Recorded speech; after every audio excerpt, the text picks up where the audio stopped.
창세기 12장은 성경 역사에서 새로운 지평을 여는 장입니다. 모든 믿는 자의 조상이라고 불리우는 아브라함이라는 한 인물을 하나님이 선택하심으로써 새로운 역사의 장을 여는 내용이기 때문입니다. 마태복음 1장에서 예수님을 소개할 때 아브라함과 다윗의 자손 예수 그리스도의 세계라라고 하시며 조상들의 이름을 열거합니다.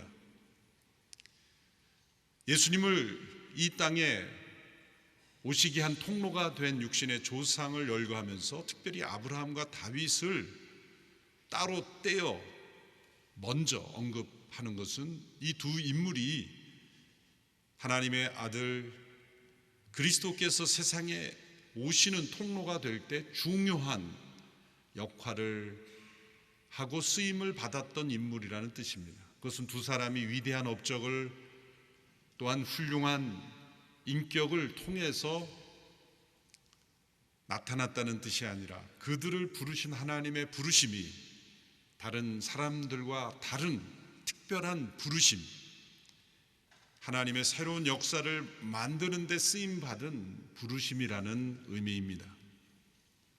이 아브라함의 등장과 함께 이제 창세기 11장까지 흘러왔던 역사의 폭이 갑자기 좁아집니다. 폭이 좁아진다는 것은 창세기 1장부터 11장까지는 전 인류의 역사를 다루었던 내용이고, 이제 12장의 아브라함의 등장과 더불어서 아브라함과 그 후손들의 중심의 역사로 전개되어 나갑니다. 이 역사가 어디까지 가냐면 사도행전 2장 오순절 성령 강림의 때까지 아브라함과 그 후손들 중심으로 역사가 전개되어 갑니다. 물론 다른 나라와 민족의 역사가 전혀 언급되는 것은 아니지만 아브라함과 후손, 즉 이스라엘 중심의 역사로 전개되어 갑니다. 그리고 오순절 성령님이 오심으로 인해서 이제 다시 전 인류의 역사로 다시 펼쳐집니다. 그래서 우리가 성경을 구분할 때 구약과 신약 이렇게 우리는 구분되어 알려져 있지만, 이 구분을 뛰어넘어서 하나님의 이 구원의 역사의 흐름으로 성경을 다시 구분한다면 세 구분으로 나눠줄 수 있는 것입니다. 첫 번째 구분은 창세기 1장부터 11장까지의 소위 원 역사라고 할 수 있는 전 인류의 역사를 다루는 내용입니다. 이제 12장부터 아브라함의 부르심으로부터 시작해서 사도행전 2장의 오순절 성령의 강림으로 인해서 이제 복음이 온 세상에 전파됨으로 전 인류가 다시 역사의 중심에 떠오릅니다. 그리고 사도행전 2장부터 계시록에 이르기까지 전 인류가 이제 창세기 12장부터 이 사도행전 2장까지가 이스라엘 중심의 역사라고 한다면 사도행전 2장부터 마지막 계시록까지의 역사가 전 인류의 역사로 다시 부각이 되죠. 그런데 성경에서 이 중간 부분이 가장 많은 부분을 차지하고 있기 때문에 때로 어떤 분들은 성경을 피상적으로 읽는 분들은 성경을 이스라엘 역사다 그렇게 여겨버리고, 또 예수님을 믿는 기독교를 이스라엘의 종교다 이렇게 아주 피상적으로 잘못 이해하는 것입니다. 성경은 아브라함과 그 후손의 역사가 그 가운데 마치 샌드위치 가운 부분처럼 그 가운데 끼어 있지만, 그리고 많은 분량을 차지하고 있지만 이스라엘 민족의 역사가 아니라 전 인류의 역사를 하나님이 다루실 때 특별히 그 이스라엘 아브라함 그 후손의 역사를 통해서 하나님께서 전 인류의 역사를 어떻게 구원하시는가, 이 세상의 구원을 위해서 아브라함과 후손의 역사를 어떻게 사용하셨는가를 보여주는 내용인 것입니다. 그러므로 아브라함이란 한 인물의 부르심이 매우 중요한 것입니다. 아브라함의 부르심은 세상을 구원하기 위해서 새로운 역사를 이루시는 목적으로 이루어진 것입니다. 나머지 민족들은, 나머지 나라들을 하나님이 버리셨다든지 관심이 없다든지 또한 아브라함과 후손만 특별하다라는 의미가 결코 아닙니다. 온 세상의 구원, 모든 나라와 민족의 구원을 위해서 하나님께서 계획을 가지고 부르신 사람과 그 후손들을 중심으로 이루신 역사라고 분명히 이해를 해야 합니다. 지난 주간 우리는 바벨 탑을 쌓는 인간들의 모습을 보았고, 그 바벨 탑을 쌓는 인간들을 심판하시고 흩으시는 하나님을 보았습니다. 그 사건이 우리에게 알려주는 메시지는 노아의 홍수 심판으로도 인간 안에 있는 죄는 제거되고 씻어지지 않았다는 것입니다. 인간 안에 있는 이 죄는 무서운 심판을 받아도 사라지지 않는다는 겁니다. 그래서 우리는 지옥에 가면 그 고통 속에 사람들이 회개할 것 아닌가라는 그런 생각을 혹 할 수 있겠지만, 지옥의 무서운 심판에 떨어져도 사람들이 회개하지 않는다는 거죠. 심판이, 무서운 형벌이 인간으로 하여금 그 죄로부터 완전히 자유케 하지는 못한다는 겁니다.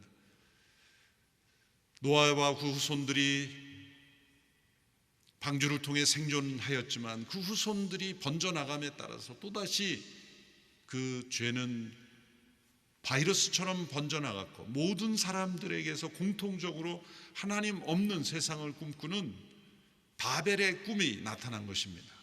하나님은 그 바벨의 꿈을 심판하셨고 언어를 혼잡게 하셔서 흩으셨습니다.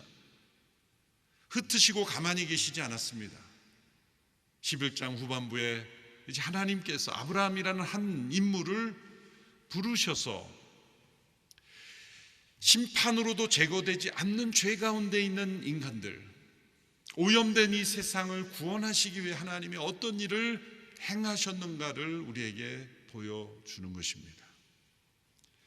그래서 바벨에서 탑을 쌓는 인간의 모습과 아브라함이라는 한 인물과 후손을 택하셔서 하나님께서 이루시는 역사는 너무나 극명하게 대조되는 것입니다. 인간들은 하나님 없는 세상을 꿈꾸려고 바벨에서 탑을 쌓고, 인간 스스로 자신을 보호하려고 성을 만들고 하나님의 이름이 아닌 자신들의 이름을 내려고 하지만, 하나님께서는 자신을 거부하고 불순종하고 스스로 탑을 쌓는 그들을 구원하시기 위해서 이 땅 가운데 구원의 역사를 베푸시고 은혜를 베푸시기 위해서 한 사람을 택하시고 그 민족을 통해서 메시아를 보내시고 세상을 구원하시는 일을 행하셨다는 겁니다. 인간이 하나님께 대하여 행한 일과 하나님이 인간에 대하여 행한 일이 이처럼 뚜렷하게 대조되는 내용이 없습니다. 하나님께서는 이미 노아를 통해서 이러한 계획을 말씀하셨죠. 노아의 홍수 심판 이후에 노아의 가정에서 일어난 한 사건을 설명해 주고 있습니다. 9장에 보면 노아가 수레지에 벌거벗은 채 수치스러운 모습이 있었을 때 세 아들이 행동한 그 행동에 대해서 노아가 아들들에 대한 예언을 했죠.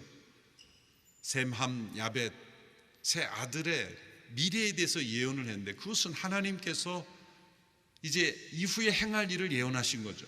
셈의 하나님 여호와를 찬송하리로다. 성경에서 누구의 하나님이라는 단어가 처음 등장합니다. 셈의 하나님이라는 것은 셈만을 사랑하고 축복하시는 하나님이란 뜻이 아닙니다.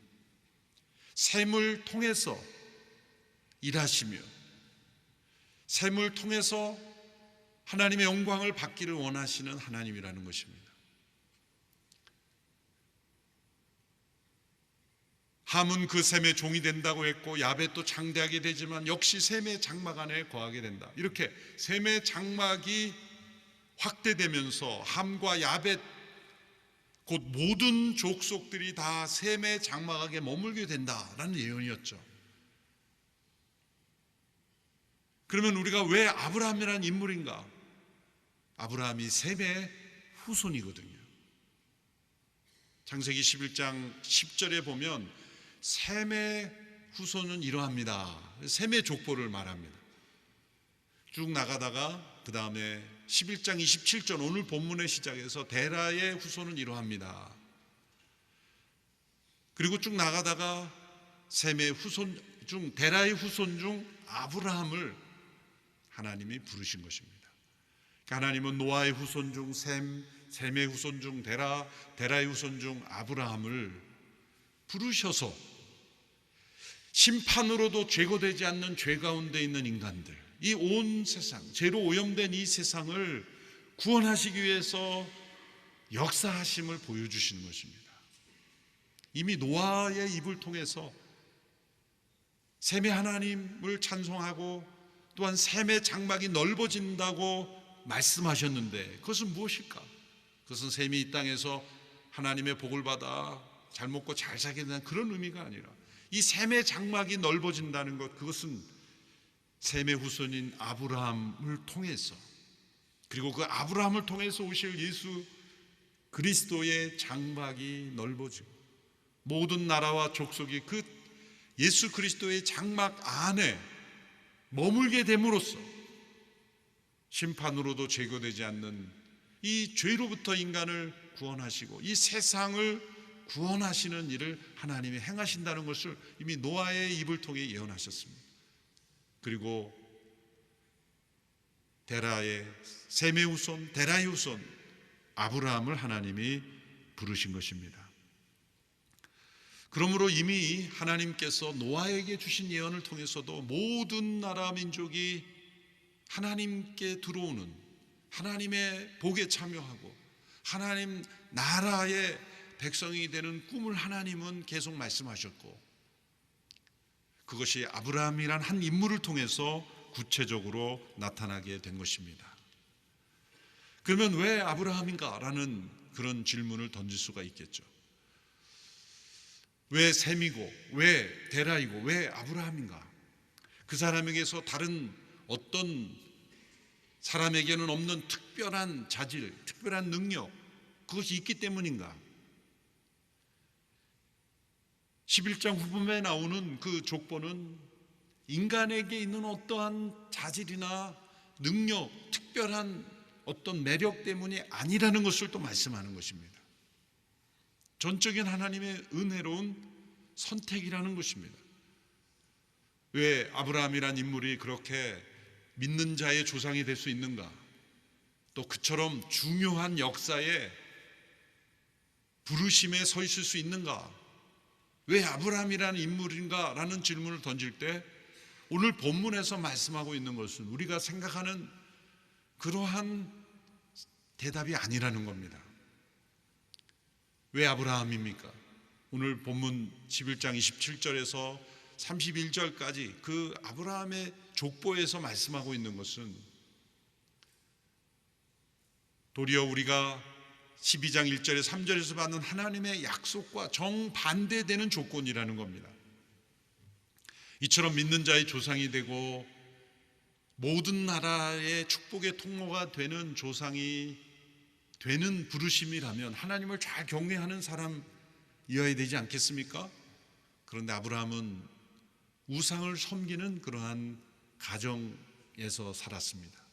아버지 데라가 갈대아 우르에서 살았고, 그 아브라함의 원 가정이 살았던 우르는 달신을 섬기는 그런 지역이 있습니다. 오늘날의 시리아, 터키 그 지역의 대부분은 달신을 섬깁니다. 그래서 그 국가명에 탄으로 끝나는 나라 있죠. 탄, 우즈베키스탄, 아프가니스탄, 파키스탄, 키르기스탄, 우즈베키 다 탄으로 끝나는 나라는 국기를 보면 초승달이 있어요. 다 초승달이에요. 튀르키예도 그러고 다 보면 초승달이 있는 나라는 오랜 역사 속에서 달을 신으로 섬기는 그러한 후예들입니다. 그래서 국기에 달이 있고 또 어떤 때는 별이 있고, 이게 고대로부터 내려오는 그러한 그들의 무속신앙이죠. 우르에서 살았던 아브라함의 가정은 그 달신을 섬기는 가정이었습니다. 하나님을 경외하는 가정이 아닙니다. 셈의 후손 중 어쩌면 욥과 같이 하나님을 경외하는 이들도 있었을 겁니다. 욥은 시편, 욥기가 시편, 잠언 그 시가서에 같이 나와서 그 시편 시대라고 생각하는 분이 있을지 모르는데, 시대적으로 보면 창세기 인물입니다. 창세기 인물. 창세기 시대 인물 가운데도 욥이라는 경건한 인물이 있었습니다. 그렇다면 모든 믿는 자의 조상이 되는 한 사람을 선택한다고 한다면 욥이라는 사람이 더 합당하지 않겠습니까? 그런데 우상을 섬기는 가정에서 하나님은 택하셨어요. 또한 이제 많은 자손을 이 땅에 태어나게 하는 조상이 된다고 한다면 자녀를 잘 낳을 수 있는 가정이 되어야 되지 않습니까? 그런데 아브라함의 아내 사라는 아이를 낳을 수 없었습니다. 오늘 이 시대의 불임은 어떤 수치나 그의 잘못으로 전혀 여기지지 않는 것이 당연한 것인데, 그 당시에는, 고대 근동에는 그것이 뭔가 신으로부터 저주를 받은 것이라는 그러한 잘못된 개념이 있던 그런 시대였습니다. 이것은 아브라함의 가정에 큰 정신적인 고통을 가져다 주었을 것입니다. 더군다나 이 본문에 나오는 또 한 가지 사건은 아브라함의 형제 하란이 아버지 데라보다 먼저 죽었다라는 말이 나옵니다. 이 하란의 죽음, 이것은 아버지보다 더 오래 살아야 마땅한 자녀가 먼저 부모보다 죽은 이 사건이 이 가정에 미친 영향을 우리는 깊이 생각해 보아야 합니다. 우리 교회도 이런 아픔을 겪은 가정들이 여러 가정이 있습니다. 제가 그 가정들을 잘 압니다. 그 가정들이 가진 그 아픔은 그 누구의 위로도 씻어지지 않는, 그리고 그저 기억 속에 사라지지 않는 그런 흔적입니다. 아브라함에게도 그 흔적이 있는 것이죠. 하나님이 아브라함을 언제 부르셨을까? 그리고 어떻게 하나님을 모르던 사람이 갑자기 하나님을 알게 되었을까? 이 모든 것이 연결되어 있는 것입니다. 형제의 죽음, 아내의 불임, 우상을 섬기던 가정에서 그 환경 속에서 일어난 이 불행해 보이는 사건, 원치 않는 그러한 고난, 그것이 하나님의 부르심을 눈으로 보지 못하고 한 번도 내가 예배드리지 않는 하나님이 우리 인생에 찾아오시는 통로가 되는 것입니다. 대부분의 성도들도 하나님을 만나고 예수 그리스도를 믿고 하나님의 자녀가 되는 그 과정을 보면 어떤 분들은 좋은 일, 긍정적인 사건을 통해 하나님을 만나기도 합니다만, 더 많은 부분은 부정적 사건을 통해 하나님을 만납니다. 내가 원치 않는 고난, 기대하지 않았던 그런 사건, 육신의 질병, 자녀의 문제, 관계의 문제, 경제적 위기 등 여러 가지 위기 속에서 우리의 귀는 영의 세계에 열리게 되고 우리의 눈이 열리게 되고 천지를 주관하시며 우리의 삶을 인도하시는 하나님께 마음을 열게 될 때 하나님의 부르심이 찾아오는 것입니다. 아브라함도 그렇습니다. 그래서 아브라함의 족보는 다른 족보와 다릅니다.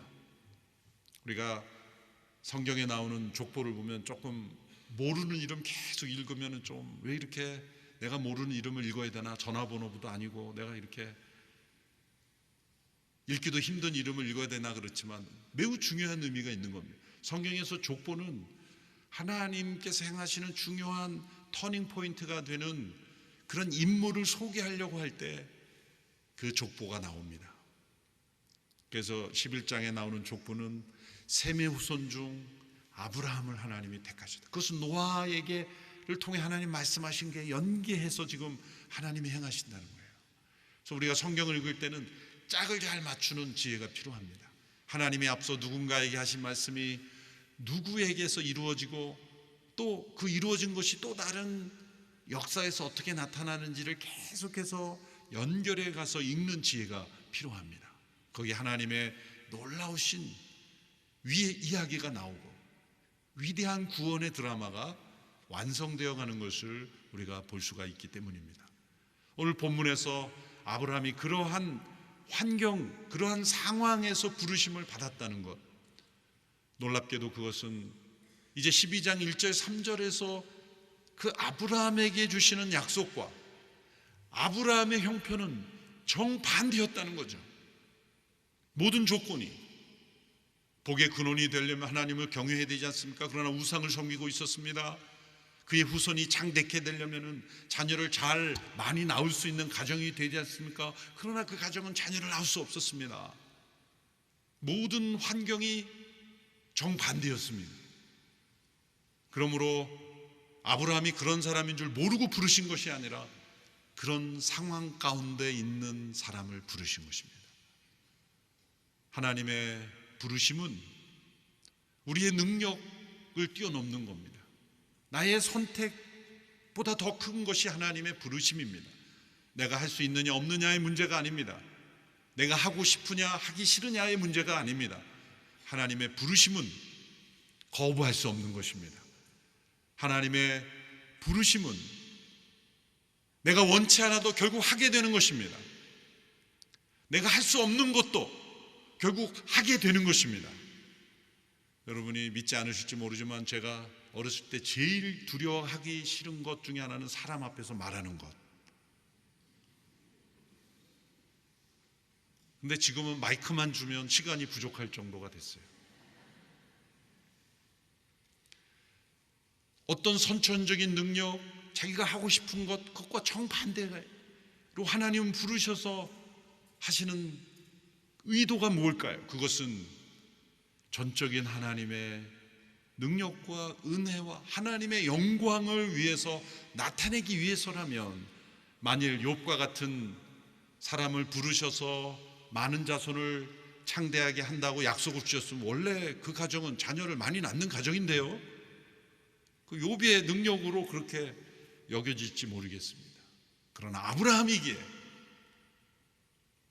이삭이라는 한 자녀가 나왔을 때 놀라운 기적을 찬양하게 되고, 그가 하나님의 복을 받고 그 팔레스타인에서 점점점 부강해질 때 하나님께서 행하신 일이라는 고백을 하게 되고, 자기에게 일어나는 모든 일이 정말 하나님께서 행하신 일이라는 그런 신앙 고백으로 나타날 수밖에 없는 것입니다. 바로 그 인물을 택한 겁니다. 이것이 하나님의 부르심입니다. 그러므로 하나님의 부르심은 너무나 명백한 것이요, 거부할 수 없는 것입니다. 그래서 우리가 어떤 일을 행할 때 마음에 조금이라도 다른 생각이 든다면 하나님의 부르심이 어떤 것인가를 분명하게 체험할 때까지 기다릴 필요가 있습니다. 어떤 분들이 이제 제가 목회자가 되는 게 맞습니까? 선교사가 되는 게 맞습니까? 그러면 상담을 해오는 때가 있죠. 그럴 때 제가 헌신하고 싶습니다마는 뭐 이러이러한 것이 좀 그 걸림돌이 됩니다. 그러면 그 걸림돌로 가십시오. 저는 그럽니다. 하나님의 부르심은 그렇게 여지를 두지 않습니다. 누군가 결혼 배우자를 생각할 때 내가 당신과 결혼하고 싶긴 합니다만 다른 사람이 자꾸 아른거려서 내가 고민입니다. 그러면 그 사람이 그래도 비율적으로 나를 더 생각하면 하겠다 그러겠습니까? 그렇죠? 하나님의 부르심은 이렇게 여지를 두지 않는 거죠. 하나님의 부르심이라면 어떠한 고난과 제한 환경 속에서도 이루어지는 것입니다. 하나님의 부르심이 아니라면 아무리 풍족한 환경 속에서도 그것은 이루어지지 않습니다. 아더 핑크라는 정교도 목사님이 아브라함이 그 부르심을 따른 것을 이렇게 한 문장으로 설명했습니다. 전능하신 분의 힘이 그와 함께 역사했고 감당할 수 없는 은혜가 그의 마음을 정복했기 때문이다. 그래서 아브라함이 하나님을 따라 새로운 역사의 통로로 인생을 시작한 것입니다. 하나님이 아브라함을 부르시며 약속을 주신 내용이 12장 1절에서 3절에 나옵니다. 우리 함께 말씀을 읽도록 하겠습니다. 시작. 여호와께서 아브라함에게 말씀하셨습니다. 내 고향, 내 친척, 내 아버지의 집을 떠나 내가 네게 보여주는 땅으로 가거라. 내가 너를 큰 민족으로 만들고 내게 복을 주어 내 이름을 크게 할 것이니 내가 복의 근원이 될 것이다. 너를 축복하는 사람에게는 내가 복을 주고 너를 저주하는 사람에게는 내가 저주하리니 땅의 모든 족속이 너로 인해 복을 받을 것이다. 하나님께서는 새로운 인류의 조상처럼 아브라함을 대하십니다. 아담에게는 에덴 동산을 주셨지만 아브라함에게는 가나안 땅을 주셨습니다. 아담에게는 생육하고 번성하라는 명령을 주셨는데 아브라함에게는 후손이 창대케 될 거다, 큰 민족을 만들어 줄 거다, 그리고 15장에서는 하늘의 별처럼 많아질 것이다 약속하셨습니다. 1절에서 3절까지의 이 말씀이 이제 이후에 사도행전 2장의 역사까지의 중요한 해석 열쇠가 돼요. 성경을 읽을 때 이후에 모든 구약 역사에서 이 말씀과 연계해서 읽어야 합니다. 반드시 연관이 있습니다. 성경은 단편적으로 잠언처럼 이렇게 교훈만 주는 말씀이 아니라 하나의 스토리로 연결이 되어 있어요. 우리가 드라마를 볼 때도 여러 편이 있는데 중간에 들어가서 그 장면 보면 무슨 얘기인지 모르잖아요. 그렇지만 우리가 성경 읽을 때 그냥 아무 장면이나 들어가서 막 교훈을 얻으려고 하면은, 지금 드라마는 계속 본 사람은 누가 나쁜 사람이고 누가 착한 사람이고 누가 주인공이지 않은데 누가 주인공인지를 모르는 거예요. 그래서 이 창세기 12장 1절에서 3절의 말씀이 전체 시나리오를 푸는 열쇠가 되는 것이죠. 매우 중요한 말씀이에요. 늘 이 말씀을 마음에 두고 이후에 일어나는 역사를 이 말씀의 근거에서 대입해 보면 성경을 보는 눈이 열리는 것입니다. 1절에서 3절에 보면 복이라는 단어가 5번이나 반복됩니다. 홍수 직후에 나오지 않았던, 그런 잘 나오지 않았던 말씀, 특별히 3장에서 11장까지 보면 저주라는 단어가 5번 나옵니다. 그런데 이 짧은 말씀 속에 복이라는 단어를 5번 반복한 것은 연관이 있는 거죠. 인간의 타락 이후에 저주받은 세상이 되었던 이 세상의 저주, 그 저주의 원인이 된 죄를 해결하시는 역사를 하나님이 아브라함과 후손의 역사를 통해서 하시겠다고 하는 것, 그것이 복이 아니겠습니까? 인간이 받는 이 저주로부터 자유케 되고 심판으로도 씻어지지 않는 이 죄로부터 자유케 하는 이 복을 아브라함과 후손을 통해 주시겠다고 하신 것입니다. 어느 학자가 직역으로 사역을 한 것을 구조적으로 보면 의미가 더 선명하게 나타납니다. 이 구조를 보십시오. 현대 문법으로 풀어서 하지 않고 직역하듯이 이렇게 나열을 한 구조를 보시면, 이제 여호와께서 아브라함에게 이르셨다. 나가라. 너의 본토로부터, 너의 친척으로부터, 너의 아비지로부터 내가 내게 지시할 땅으로 내가 너로 큰 민족을 이루도록, 그래서 내가 내 이름을 창대케 하도록, 그리고 축복이 되게 하도록, 그래서 너를 축복하는 자에게 내가 복을 내리고 너를 멸시하는 자에게는 내가 저주하도록, 그러면 땅의 모든 족속이 너로 말미암아 복을 얻을 것이다. 이 아브라함이 갔고 롯도 갔다. 가라 하시는 명령에 갔다 순종했다는 겁니다. 거기에 보면 분리를 명령합니다. 무엇으로부터 세계가 나오죠? 본토로부터, 친척으로부터, 아비지로부터. 점점 좁아지죠. 본토는 넓은 영역인데 친척은 더 좁아지고 그 중에서 아비집으로부터. 이런 분리의 명령은 무엇입니까? 세상과 단절하고 모든 관계를 끊고 살라는 뜻이 아닙니다. 왜입니까? 모든 족속의 복의 통로가 되는 부르심이기 때문입니다. 하나님의 목적은 모든 족속입니다. 모든 족속의 복의 통로가 되게 하기 위해서 큰 민족을 이루고 그리고 창대케 하고, 아브라함을 축복하는 자를 축복하고 저주하는 자를 저주하시는 이 강력한 은혜를 통해서 땅의 모든 족속이 하나님의 복을 얻는 통로가 되게 하시겠다는 거예요. 신비로운 계획이죠. 이 말씀을 요약하면 하나님의 계획은 이렇게 두 단계로 요약이 됩니다. 첫 번째 단계는 아브라함을 크고 강대한 민족으로 복 주시는 단계가 있고, 두 번째 단계는 모든 족속들이 아브라함으로 인해 복을 받는 단계입니다. 아브라함이 먼저 복의 수요자가 되고, 그래서 크고 강대한 민족을 이루고, 그리고 그 복이 모든 족속에게 전해진다는 것입니다. 이 아브라함이 받는 복이란 무슨 복입니까? 아브라함이라고 했지만 마태복음 1장에서 아브라함과 다윗의 자손 예수 그리스도, 그분을 통한 복입니다. 심판으로도 씻어지지 않는 죄로부터 인간을 자유케 하고, 그 죄로 말미암아 마땅히 받아야 될 죄로부터, 저주로부터 자유케 되는 복, 이 땅에서 잘 되는 복이 아니라 영원한 나라의 영광과 부요함을 누리는 복입니다. 아브라함이 훌륭한 인간이기 때문에 받는 복이 아니라 자격 없는 자를 부르셔서 하나님의 영광을 위하여 사용하시는 하나님의 계획, 부르심, 선택 때문에 복된 삶이 되는 것입니다. 이것이 어떻게 이루어지겠는가? 이제 12장 이후의 역사를 보면 하나님께서 모든 역사를 행하신다는 걸 보여줍니다. 그래서 1절에 3절에 보면 복과 함께 반복되는 단어가 내가라는 주어입니다. 내가 너를 큰 민족으로 만들고, 내가 너를 복주며, 내가 내 이름을 창대케 하리니 너는 복이 될지라. 내가 너를 축복하는 자에게 복주고, 내가 너를 저주하는 자에게는 저주하리. 땅의 모든 족속이 너를 인하여 복을 받을 것이다. 여러 번역본들을 보면 우리 한글 성경에도 내가라는 단어를 자주 쓰면 보통 문장에서는 별로 좋지 않은 문장이라 그러잖아요. 고급 문장일수록 이 1인칭 대명사를 자주 사용하지 않는 것이 좋은 문장이라 번역을 할 때 실수를 합니다.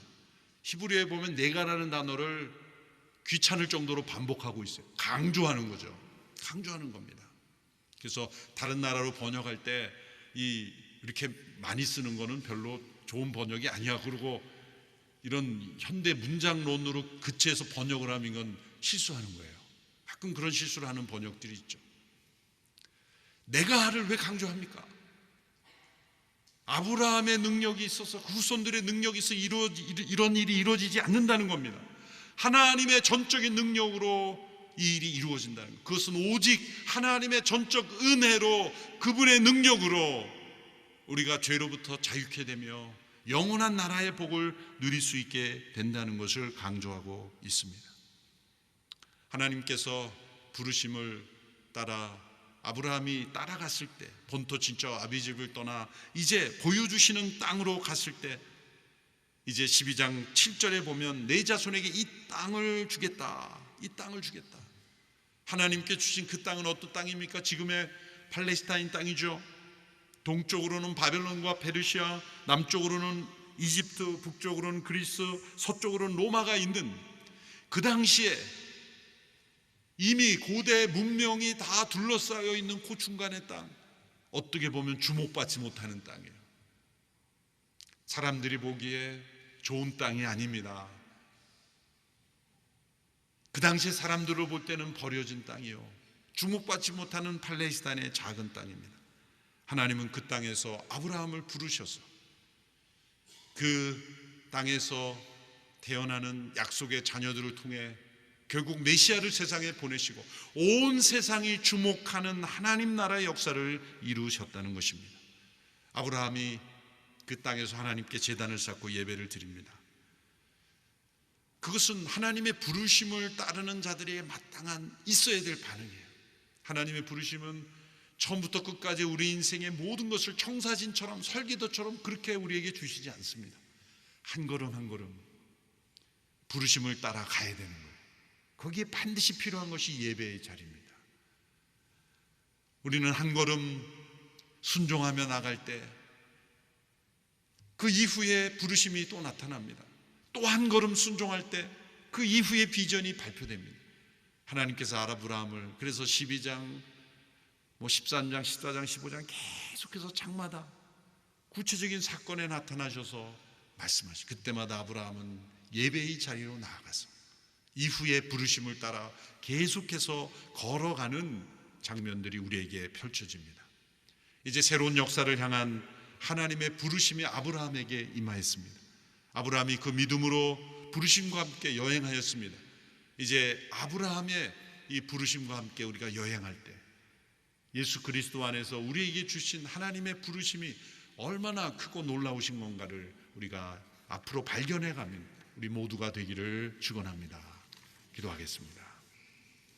하나님 아버지, 죄로 인하여 죽을 수밖에 없는 저희들, 영원한 죽음 가운데 처해 있던 저희들을 구원하시기 위하여 아브라함을 부르시고 땅의 모든 족속이 그 복을 누리는 역사를 행하심을 감사합니다. 아브라함을 부르셔서 이루신 놀라운 구원이 오늘 우리에게도 그 부르심이 그리스도 안에서 주어짐을 감사합니다. 날마다 하나님의 부르심 앞에 그리스도 안에서 온전히 순종하는 저희들이 되게 하여 주시옵소서. 예수님의 이름으로 기도합나이다. 아멘.